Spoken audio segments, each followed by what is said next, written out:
battery has been kept. So I'm supposed to remove these because during transportation, in the event of a leak, that's why they plug these. Just pull with the pliers.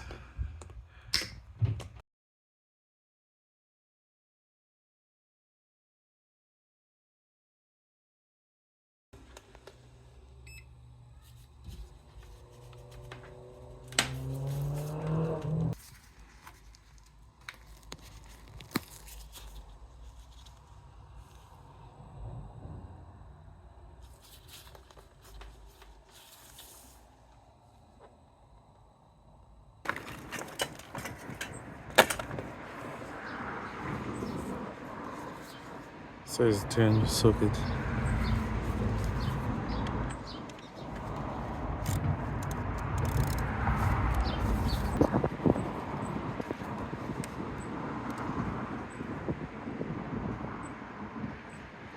This isn't looking good. Someone was using the wrong size socket. These are also 10.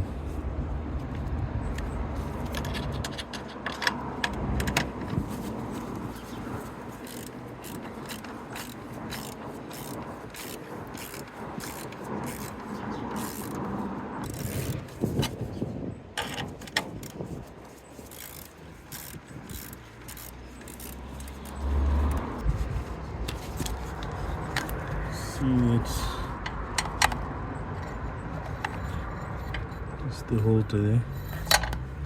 Other side as well.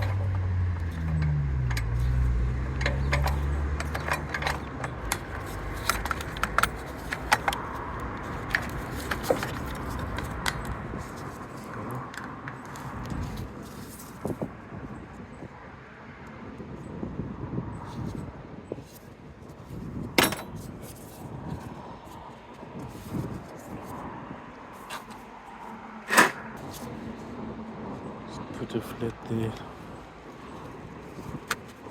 Remove this plastic cover.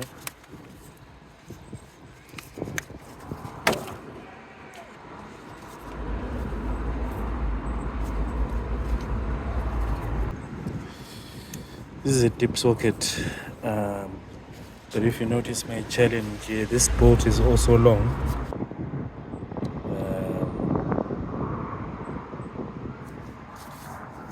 Just look for a shorter socket. Swap it over.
Just going to clean up this area.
choose this cover first, then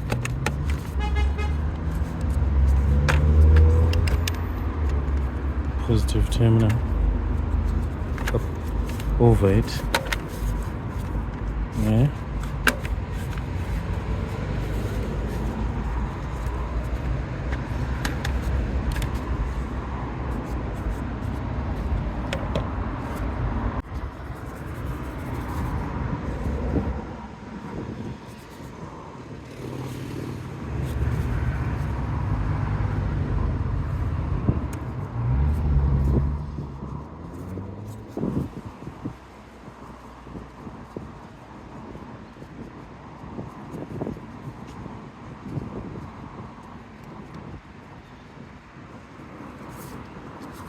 I'm going to put the holder back,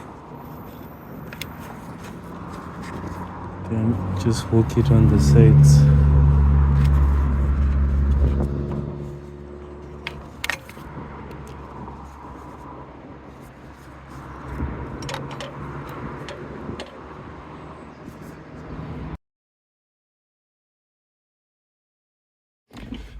So after installing the actual battery, you need to follow this procedure. You don't just start the engine and wait for 30 minutes or whatever. You first put it through accessory mode. I do that by pressing the start button without pressing the brake. So that's accessory mode there. Then after that, press brake, start engine. I'll do that for about a minute. Switch the engine off again. Once I switch it off, I repeat the cycle again. Accessory mode, run engine for 1 minute, switch off. I'll do this about so I've done it once. I'm going to do it 4 more times, and then that will be good to go. So that's the procedure that you follow. The reason why, instead of starting it straight without going through accessory mode, is because there's a computation that is done by the battery module. It's supposed to register the internal resistance of the battery.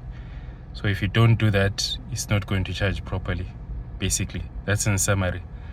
So I'm not going to do this. I'm not going to keep this video too long, and I'm not going to record me doing the cycle 4 times. Yeah, so that's it, folks.